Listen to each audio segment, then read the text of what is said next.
Good morning, guys. It's Chris from the Ultimate Recycler. Welcome back to the channel, and I believe this is episode 9 of our Monday Marathon e-waste processing series.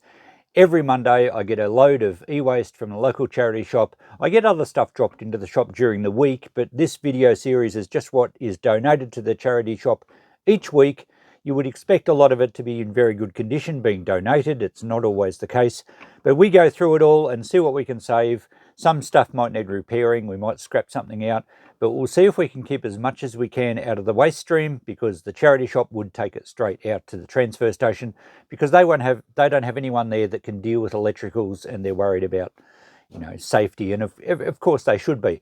But I'm happy to step in, take all the stuff each week and see if I can save it. I also challenge myself to buy something every time I'm there and see if I can flip it to make a profit. This time I bought a pair of shoes.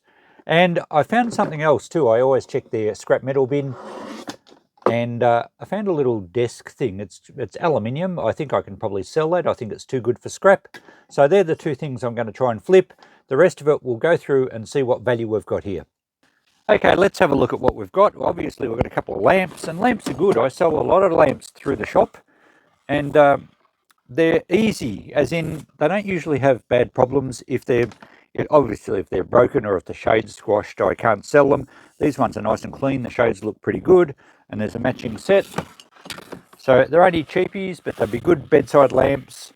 I would probably just go $10 the pair, $5 each. They're Target brand, so they weren't really expensive ones at all. They're probably only $20 or $25 each or something new. But I think we'll just go 5 each, 10 the pair. They don't need anything doing to them. They've even got globes in them, so I'll just make sure they're safe. And that's a nice quick flip. I'm always happy to get lamps in the shop, and they do sell quite well. Now we have a kettle. We do get a lot of kitchen appliances. That's a stainless steel kettle. What brand is it? It's Anko. We get a lot of Anko.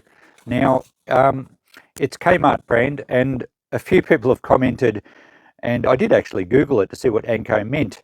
And Kmart used to have its departments like Home & Co. and Kids & Co. And they just basically abbreviated the N Co. and made Anko. So that's one of the reasons I found, or one of the explanations. The other one was that it actually stands for a new kind of. Maybe it's a bit of both. Who really cares? It's a brand of a chain store department, so it's only cheaper. This is stainless steel, and it looks okay. It's pretty clean inside. In fact, it's very clean inside. I might give it a quick boil with citric acid. Just cleans it up. Quite sparkling. It'll clean up a lot nicer on the outside. We'll test that, and we'll try 10. We seem to be able to get 10 for stainless steel kettles. If it sits there for 2 weeks in the shop, we'll go down to 5. But as long as it works and tests safe, that'll be good. What's over here? Is this an appliance? Oh, this is one of those plastic vacuum sealing bags, I think. Yeah, I had one of these recently. So it actually, one of these strips gets hot and seals the plastic bag, and it apparently vacuums or sucks the air out of it as well. I think for freezing food, and it lasts a lot longer when the air's sucked out of it or something like that. I'm not sure if that works. We'll give it a go. We don't have anything else with it, and I don't know what they're worth to buy, so I'll have to do some checking on that one. All right, we'll try and get this tub out of the road so we've got some room to work. Here we have some electronics. What is it? Just a standard DVD player, Samsung. I don't think I have a remote for it, but I may have in one of my boxes. But even without a remote, it's really basic actually. We've just got on, off, eject or open the tray, and play and pause. Very simple. It doesn't have HDMI, it only has the AV component. Still, that's good for running on a TV at the shop, and I can sell these. It may just be $5. Especially if there's no remote. If there's a remote, I'll get at least 10. We'll have to test that too. All right, and I think that's all in this plastic tub. We just have a little USB wire there. All right, let's get this tub off the table and make some room. And we'll restack some things over here. Now we'll get our shoes out of the road. We'll have a look at them a bit later. A hairdryer, fairly common item again. It's another Anko one. Looks clean enough, looks undamaged. It's not too full of dust or hair, so that should work all right. Probably just a $5 item. We don't want to overprice these things. I want them to sell quick. But if it really just needs a quick test, $5 is fine. This looks like a, is it electric? Yes. It's a foot warmer, I guess. That's quite a vintage looking blanket, but I don't think it's overly old. I think they've just gone for that vintage look. Oh, it might have a bit of age to it. The pins don't have the sleeves on them. And someone mentioned in the comments in a recent video that they brought those sleeves in on the pins in 2005. I was generally thinking 2000 and onwards they usually had them, so around about that era. So this is possibly before 2000. Is it as old as what that blanket pattern indicates? I mean, that looks 70s. The plug looks like it could be 70s, so maybe it is quite an old one. Not too sure about that. I guess we can see if it works. Don't know if anyone's really going to buy it. Might be handy just to keep a little animal warm, perhaps. Maybe an animal shelter would like it, or it might get too hot and, you know, God forbid, cook your animal. We'll check that out and see how it works. Another hairdryer, VS Sassoon. I think that's a slightly better brand than your cheapies. So we'll give it a check. Again, it looks okay, just needs a little bit of a clean. Another hair item here. This is a curler, is it? Or a styler. Now it looks to be undamaged as well. It's actually got a test tag on it. Appliance test tag, is it out of date? Test date June last year, so it's actually still in its safety date. The tests last for 12 months. So we'll check that out. Good, I won't even have to tag that if it works fine. What do we have here? An electric shock mosquito killing lamp. That's cool. I don't know if these things ever work, do they? It's just like a little mini bug zapper. So I presume it just takes batteries. So I'll check that out. We might get $5 for that. A lot of low value stuff here this week. This is a little coffee grinder, is it? Mistral. Does that go with it? I think it does. Don't know if it has a top though. No, it's not much good without a top. Alright, we'll have to see if the other part's there for that somewhere, although we don't really have another box. Oh, well, that might have gone missing, unless it's still in the van. Here we have a little bit more expensive lamp than the other two. It's got a metal base. It's not branded at all. So maybe it's not that expensive, but it's quite heavy, and that's glass. So a glass shade, got a little globe in there. And it's not damaged or bent. I think it's meant to be slightly curvy, artistic maybe. I think we'd get at least 10 for that. We'll check that out. The cord looks good. Alright, that finishes this box. Let's get this off the counter. The only other thing we have is this thing, which is a panel heater. I'm not sure if it's broken or the wheels have just unclipped. They look like they'll just clip back on. They're probably removable because it has a wall mount panel on the back, so if you have it on your wall you don't need the wheels. Bit hard to sell heaters this time of the year. Alright, well, it looks pretty good. Looks clean. We can check that out.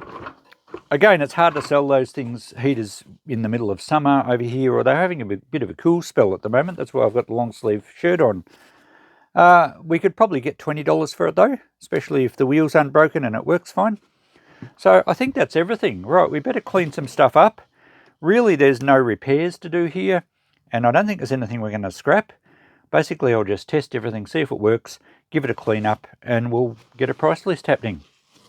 So let's wade through this stuff and get some of this off the bench. We'll start with the two items that I'm going to try and flip. Well, these are Converse All-Star. I think they're ladies runners. Well, looking at the bottom, they look like they've hardly ever been worn. Maybe only once or twice. They're pretty clean on top. There's no damage. When I picked these up, they were on the specials $1 rack, and I thought, that's pretty good. I thought Converse were very expensive. I had a look on eBay, and there's like thousands of them on there, and secondhand they're not bringing very much. But I think new these still would have been between $50 and $100 to buy. So if I can't get $10 for those, they look like a common size.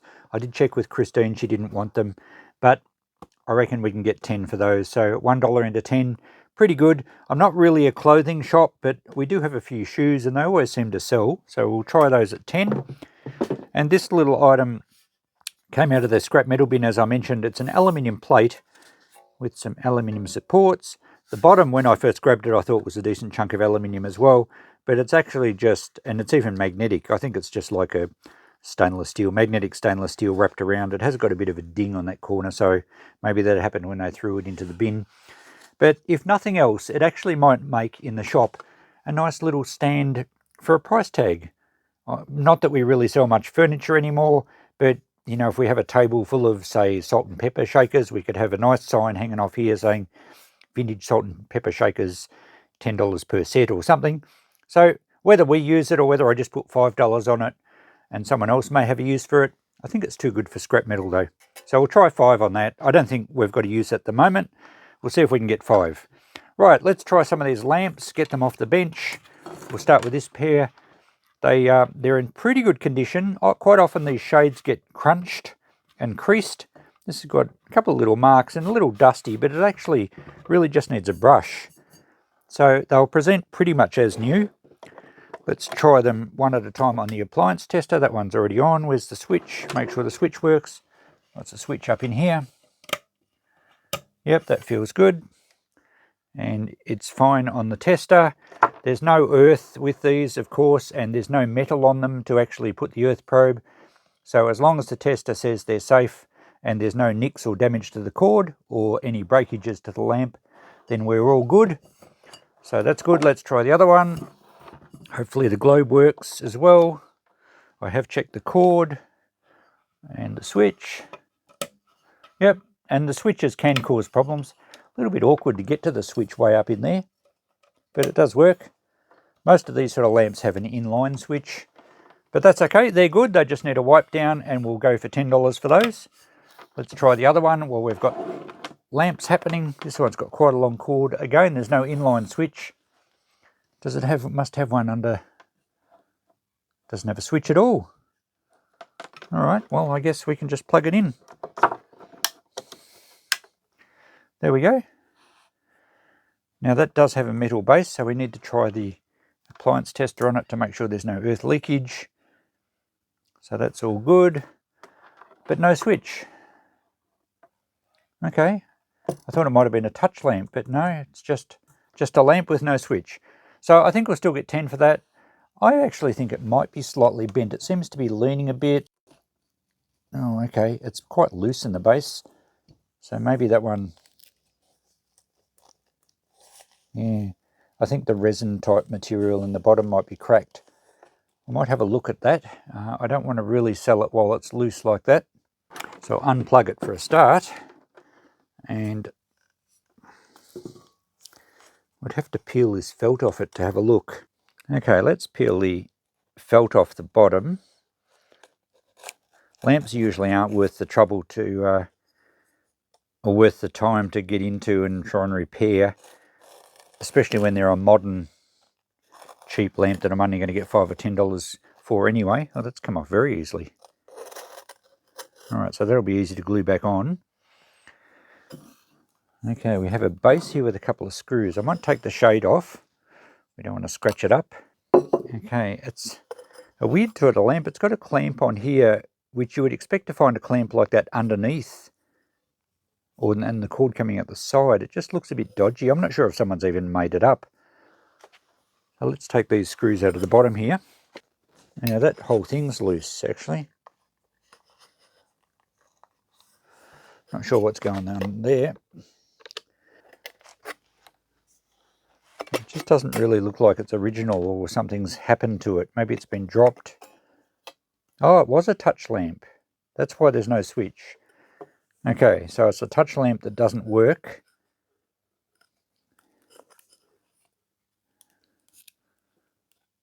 And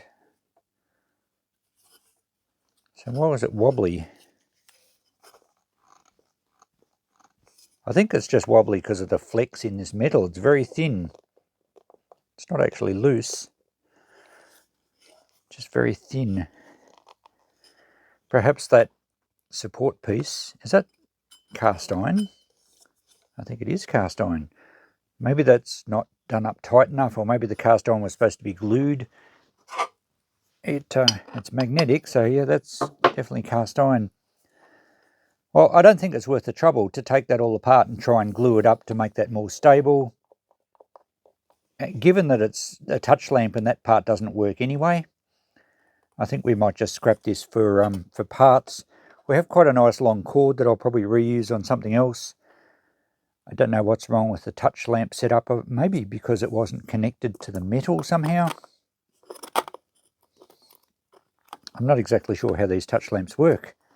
Okay, well, we've got a good chunk of cast iron in there. We've got some various light fittings that I will use. There's a nice little energy efficient globe here, LED globe, with the small bayonet style fitting. So I think I'll just wreck this one for parts because I will use the cord. What about this metal? That's just steel. So is that, and so is that, and so is that. So not much value. We will scrap this just for a few parts. I'll keep the light socket. It's a nice little light globe and the cord. So all right, we won't have to worry about this. And the shade itself may be useful. I don't know if I can sell it. It's really just a cone, and it's really only specific to this type of bracket that I haven't seen on other lamps. But we'll put it with our light shades. We may use it. There might be one of these come in with a broken shade one day. So at the risk of storing something that's going to take up space, maybe I'll put it in the shop for $5 and then I can store it in the shop. Someone might have one of these lamps at home that actually breaks this, and who knows, we might make a sale. So I won't write down anything for that because I don't expect to sell it, but that's where it's going, into the shop for $5 as a kind of storage, and I'll scrap this out. I just had a thought before we actually scrap this out. I'm probably going to anyway because it's loose, but it just dawned on me the touch lamps don't work with LED globes. So perhaps the touch lamp mechanism is fine. So let's put a standard incandescent globe in there.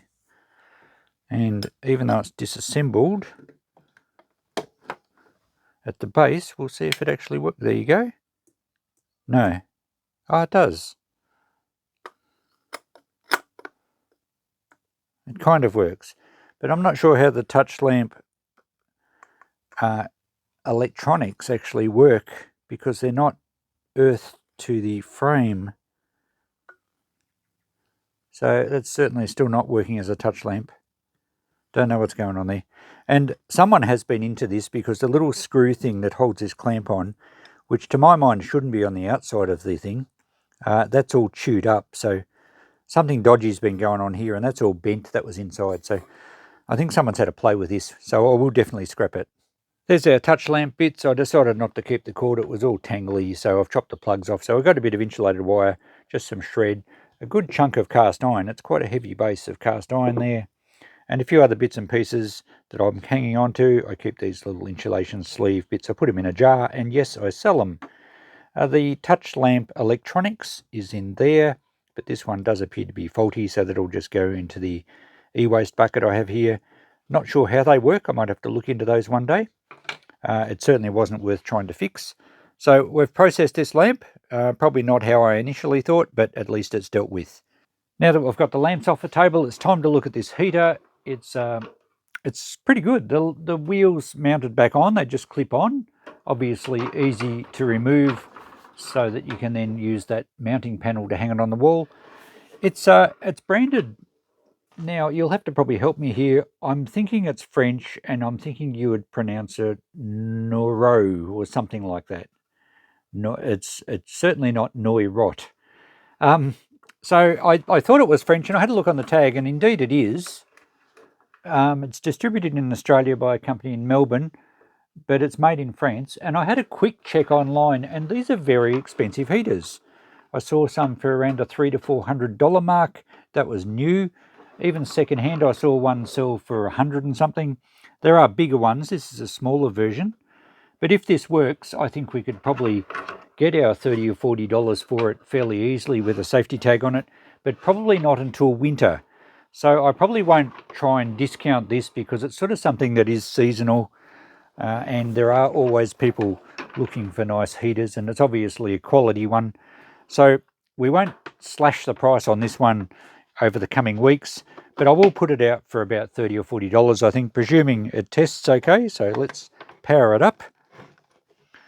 And this will certainly need to be earthed. Well, I'm not getting an earth on it, but I just noticed there is a symbol on the back that it is double insulated. So It doesn't run an earth wire, even though it's metal, but we have tested it for any earth leakage and it's fine there. So it passes the test. So I have powered it on. We just need to find the on switch. There's switches everywhere here. That's a thermostat, I would assume. That looks like a switch, but nothing's happening. Well, maybe it takes a while to warm up. It hasn't got a fan in it, it's just convection. Yeah, that is actually getting warm. So it's totally silent, and it's just like a heat bank in there, and it's really starting to put out a bit of convection heat. So it's working fine. It tests safe. Excellent. This might even be a handy one in my workshop. I'll have to consider that.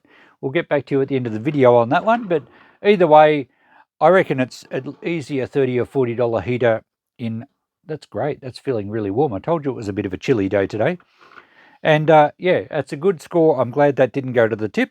It seems to be in perfect working condition, nice and clean, and even the casters roll very well, but that might find a spot in my workshop.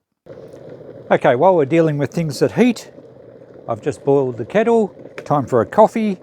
It works fine. I boiled it twice actually to make sure, and left it sit for a little while to make sure there's no leaks, because sometimes they do leak around the sight tube on the side here.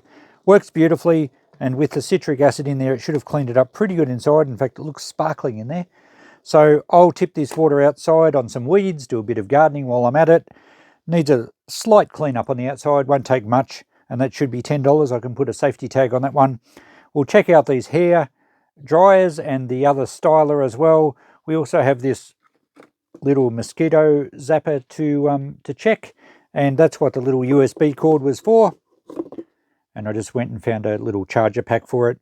So we'll see if that works. It actually looks a bit like a Dalek. Anyone watch Doctor Who? I think Daleks would probably kill mosquitoes quite effectively. All right, we'll check that out shortly. I'll go and kill some weeds while this is still hot, and then we'll check some hair dryers and things. Let's look at these hair dryers now. We'll plug this one in. We won't waste too much time on this. They're in good condition cosmetically and structurally. There's no breaks or damage. And let's see if this works.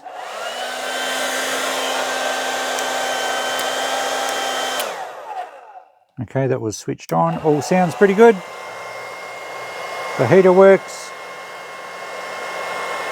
It passes on the appliance tester. There's no metal on it at all to check for an earth. So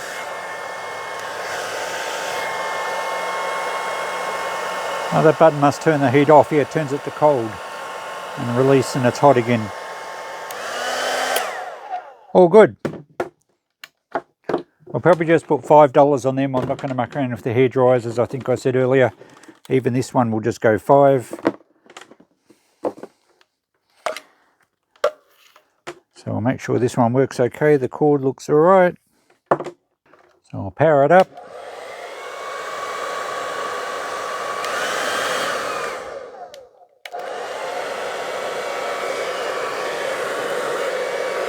I don't think that comes off. Yeah, that one works fine.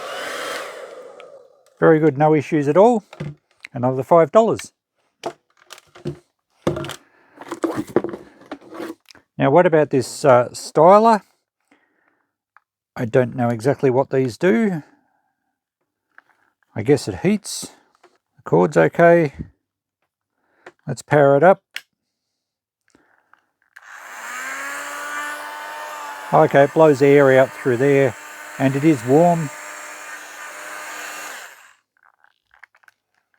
It's only got an on or off.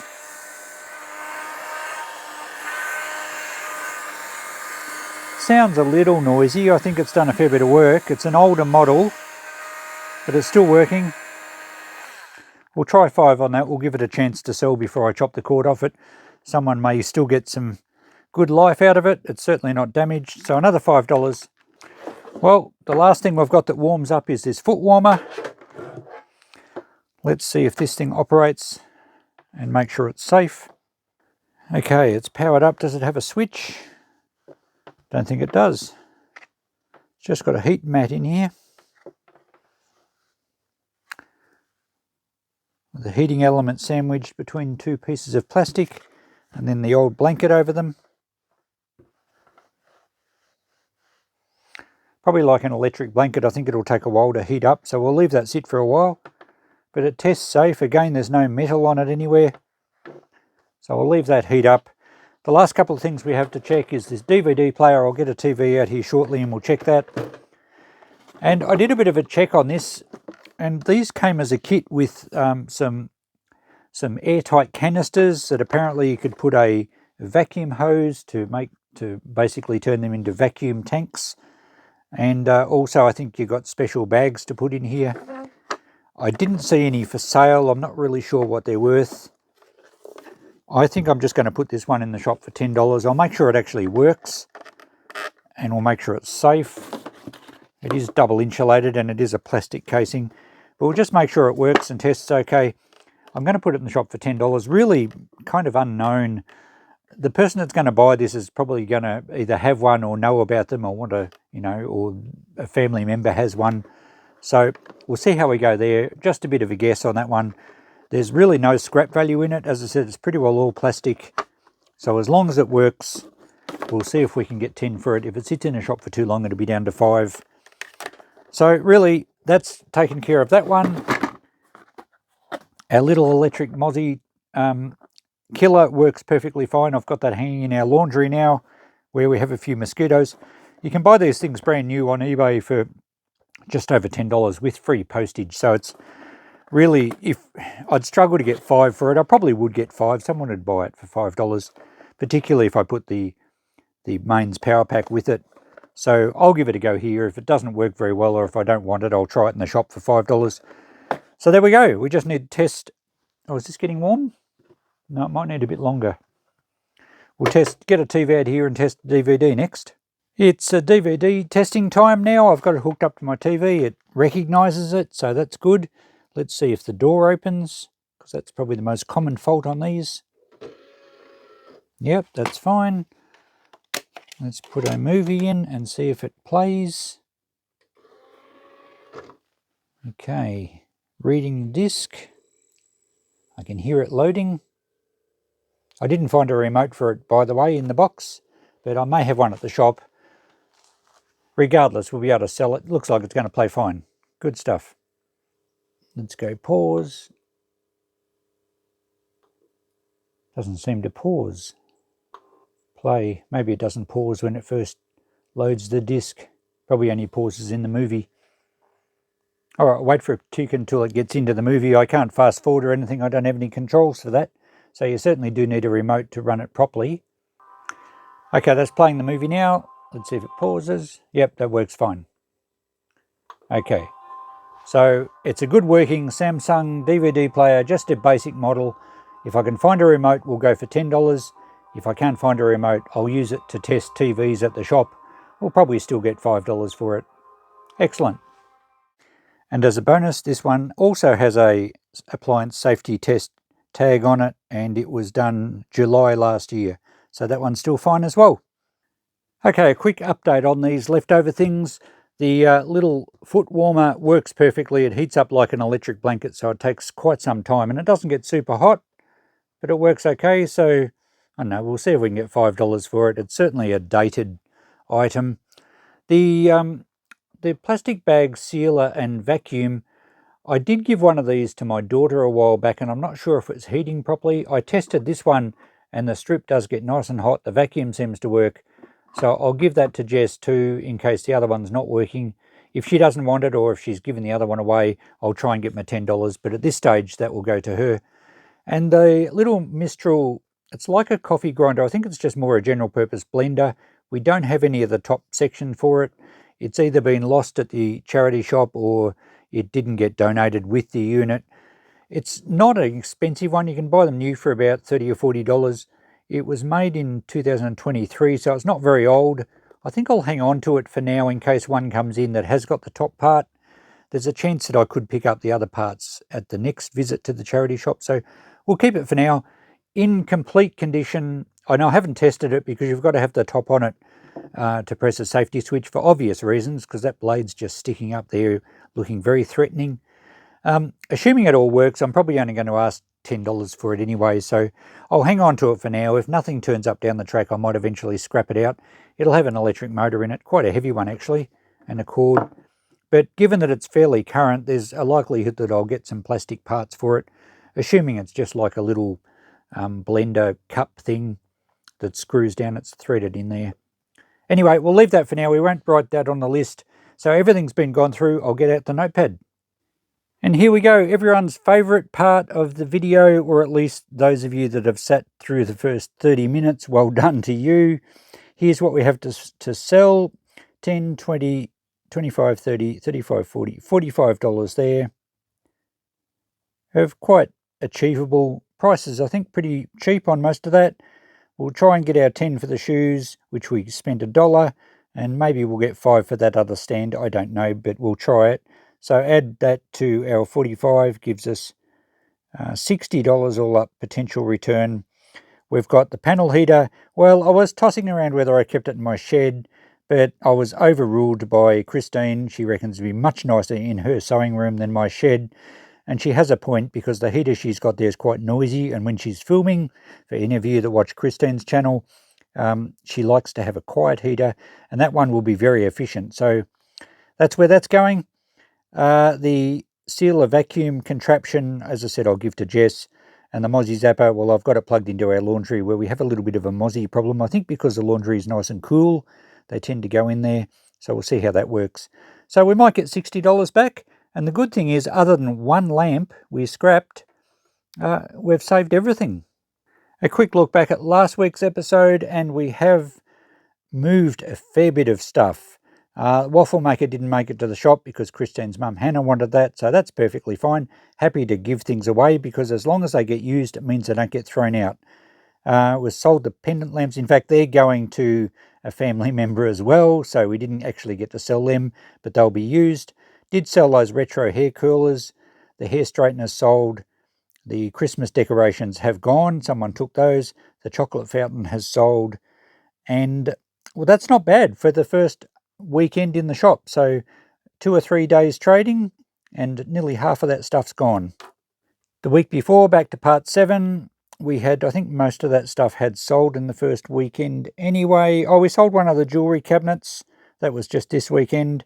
So we're getting through, more than half of that stuff's gone.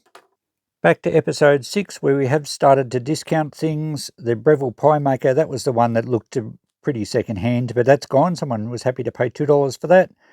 The other stuff I had marked down, and it's still available at this stage.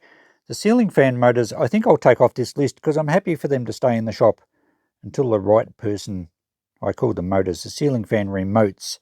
I'm happy to leave them in the shop until the right person finds them, and they don't take up much space. So there's really only a couple of items to get rid of out of this list. I give them one more week at that discounted price, and then they'll be free. Back to part 5, and this is as far back as we're going, because all the previous parts have had a line drawn through them. They've basically finished them. The only things we have left here out of this lot are that weird rolly vertical cooker. No one wants it. I'm going to make it free next week and see how it goes. And that little small desk lamp was only $2, and still I can't get any takers. I'll make that free as well. I'll give them 1 week at free, and if still no one takes them, I'm just going to chop the cords off. At least I get a little bit of value from the cords then, and the rest of them can go to e-waste. We've had a fair dip after that time. 2 weeks at full price, 2 weeks at half price, then 1 week at free. If stuff's still around, it's going to be chopped up and scrapped. I can't just fill my shop with stuff that no one wants. So basically, I won't rule a line through this yet. We'll check next week and see if someone's taken them. If they have or they haven't, we'll be ruling this page off by then, because they'll be dealt with. So let's finish this week's marathon up now. I kind of like rules. I like guidelines to process stuff, and by having the 2 weeks at full price, 2 weeks at half price, 1 week at free, and then scrap it, it means that nothing lingers, other than a few things that I say I'm happy to have in the shop because they're not just e-waste stuff. They're like collectible, or they somehow add to the shop's stock, whereas everyday kitchen appliances that hang around for too long, they just make the shop look junky. So I like having a system to get rid of stuff, and it's good that most of it is finding new homes. Virtually, I don't think hardly anything has actually been to the scrap level just yet. The Polk surround sound speaker did actually go. It had 1 week at free and it went. Someone grabbed it, so it didn't quite make the e-waste category. So that's good. Nothing's actually got right through to that yet. We'll see how we go. Thanks for watching, guys. I hope you're enjoying this. I'm certainly liking processing so much, though it does keep me very busy. And I didn't really plan to have this as a regular weekly thing, but it's just happened that way. I'll stick with it as long as I can. But tomorrow I'm off to the farm to see what's going on there. Last trip to the farm. We'll certainly film for you. We'll catch you then. Bye for now.